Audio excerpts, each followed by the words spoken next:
Meu nome é Rebeca, tenho 36 anos e sou mãe da pequena Ana Clara, que completou 10 anos recentemente. Sempre fui uma mulher forte, batalhadora, mas também muito sensível. Desde nova, aprendi a engolir o choro e me calar quando a vida me machucava, mas depois que Ana nasceu, eu me prometi que nunca mais deixaria ninguém me diminuir. Prometi isso a mim mesma, e falhei. Meu casamento com Jonas já estava desgastado há anos. Ele não era violento fisicamente, mas as palavras dele cortavam como lâminas. Com o tempo, fui me tornando invisível dentro da minha própria casa. Tudo que eu fazia era motivo de crítica. Minha roupa, minha voz, minha comida, até meu corpo que, segundo ele, tinha se perdido desde a gravidez. Jonas trabalhava como supervisor em uma empresa de logística e passava o dia fora. Eu era auxiliar administrativa num pequeno escritório de contabilidade e, mesmo exausta, ainda fazia todo o trabalho doméstico. Nunca tive apoio. Cuidava da casa, da filha e dele, como se ele fosse mais uma criança. E ainda assim, eu era chamada de preguiçosa. Naquela semana, algo dentro de mim desabou. Eu já vinha sofrendo crises de ansiedade silenciosas. Dormia mal, comia pouco, sentia frio mesmo sob o sol. Em um desses dias, no fim da noite, tremendo da cabeça aos pés, apenas encostei a cabeça no ombro dele, buscando algo que me lembrasse que ainda éramos um casal. Você pode só me abraçar um pouco, sussurrei, com a voz quase sumindo. Ele se afastou na hora, fazendo uma careta como se eu tivesse encostado nele com mãos sujas. Sai. Você está ridícula, ele disse, com nojo no olhar. Sempre essa frescura. Quer carinho agora. Pra quê? Vai se tratar. Eu fiquei ali, parada, tremendo. Não só pelo frio ou pelo cansaço, mas pela dor. Uma dor que não se explica. Uma dor de não ser amada, não ser desejada, não ser sequer notada como um ser humano. Me sentei no canto do sofá e chorei em silêncio. Mas o que eu não sabia é que nossa filha, Ana Clara, tinha visto tudo da porta do corredor. Ela estava acordada, pois escutou a minha voz. E o que ela fez depois, eu jamais poderia imaginar. Mas antes de chegar a isso, preciso contar como nosso relacionamento chegou a esse ponto. Porque nenhuma dor nasce do nada. E a minha vinha sendo construída há muito tempo. No começo, Jonas era diferente. Atencioso, até romântico. Tinha palavras bonitas, levava café na cama no domingo e mandava mensagem dizendo que sentia saudade. Mas tudo isso foi ficando para trás quando engravidei. Ele começou a me tratar como um fardo. Dizia que eu tinha estragado os nossos planos. Eu queria viajar, Rebeca. Viver. E você me dá um filho logo agora? Nunca entendi essa reação. Ana foi planejada, ao menos por mim. Achei que ele só estava assustado, que com o tempo ele se acostumaria. Mas não. Ele foi se tornando um homem que não via valor na minha existência, exceto quando eu era útil, quando eu limpava, cozinhava ou fingia um sorriso para os outros. Durante os anos seguintes, fui perdendo o brilho. Até minha mãe notou isso um dia, quando veio me visitar. Rebeca, você está murchando, minha filha. O que esse homem está fazendo com você? Mas eu desconversava. Achava que era só uma fase. Que todo casal passava por isso. Foi só depois de muitos episódios como aquele do sofá que comecei a entender que eu estava vivendo uma relação abusiva. E o pior, minha filha estava crescendo vendo isso. Só que naquela noite, ao ouvir aquelas palavras cruéis e ver meu corpo encolhido em lágrimas, Ana fez algo que mudou tudo. A manhã seguinte chegou fria e silenciosa, como se o mundo ao nosso redor tivesse congelado no lugar. Quando abri os olhos, o quarto ainda estava mergulhado em uma luz suave, e o barulho distante do relógio de parede parecia acelerar cada segundo, deixando meu coração mais pesado. Ao descer para a cozinha, encontrei Ana Clara sentada sozinha à mesa, os ombros curvados e a testa franzida. Ela não costumava ser madrugadora, e ver aquele rosto tão pequeno com expressão tão séria me apertou o peito de uma maneira que não sei explicar. Bom dia, filha. Tentei soar calma, mas minha voz saiu trêmula. Ela levantou os olhos, fixos em mim, e, pela primeira vez, notei que estavam inchados, como se ela tivesse chorado durante a madrugada. Você chorou ontem, né, mãe? Perguntou com uma voz baixa, quase um sussurro. Engoli a saliva e sentei ao seu lado, tentando pensar numa resposta que a fizesse sentir segura, mas que não fosse mentira. Às vezes a gente chora, amor. Mas a gente tem que ser forte, para não deixar ninguém nos derrubar, respondi, tentando soar firme, mas minhas palavras pareceram frágeis até para mim mesma. Ela me olhou por um instante, e depois falou com uma sinceridade que doeu fundo. Eu ouvi tudo o que ele falou ontem, mãe. Aquilo não foi só uma briga qualquer, foi humilhação. E não é justo. Você não merece. Aquelas palavras não saíram apenas da boca de uma criança, mas da alma de alguém que viu a mãe ser tratada como se fosse invisível, inútil. Eu queria abraçá-la e dizer que tudo ficaria bem, mas a verdade era que nem eu mesma acreditava mais nisso. Enquanto tentava disfarçar o nó na garganta, ouvi passos pesados na cozinha. Jonas apareceu com seu habitual ar indiferente, coçando a cabeça e com o rosto amassado pelo sono. Bom dia. Tem café? Perguntou, como se nada tivesse acontecido. Eu vou fazer, respondi rapidamente, me levantando para sair dali. Ele me observou preparar o café, mas com aquele sorriso sarcástico que me fez querer fugir. E foi então que ouvi Ana Clara dizer, com aquela coragem inesperada: Pai, você não pode falar com a mãe assim. Isso não está certo. Jonas olhou para ela, um brilho de irritação no olhar. Ah, tá revoltadinha, é?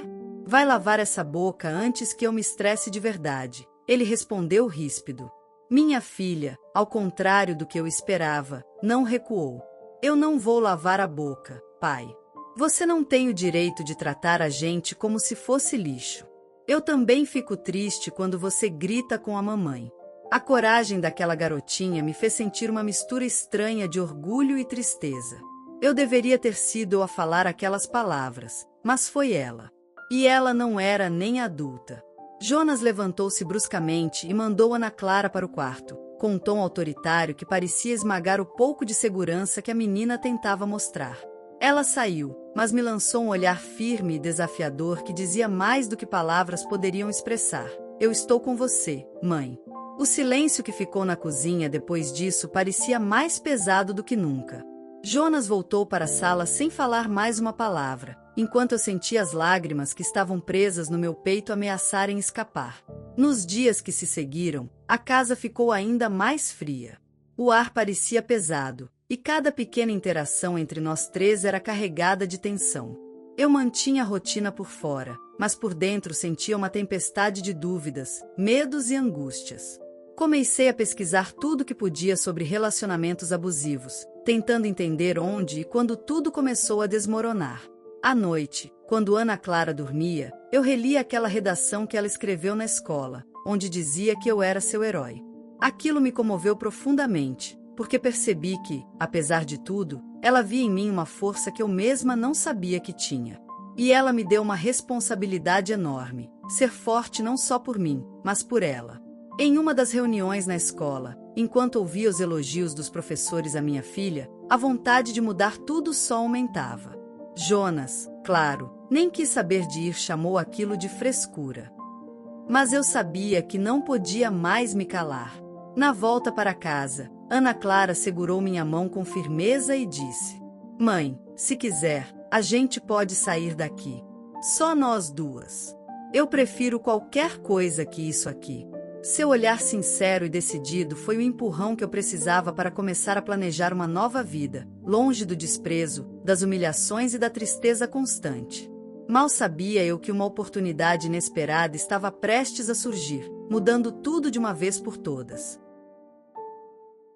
Aquela noite, depois da conversa com Ana Clara no carro, parecia que um pequeno raio de luz tinha conseguido penetrar a escuridão que eu sentia havia meses. Eu olhava para minha filha dormindo no berço improvisado na nossa pequena sala, e não pude deixar de pensar em quanto ela merecia uma vida melhor, longe daquele medo constante e do desprezo do pai.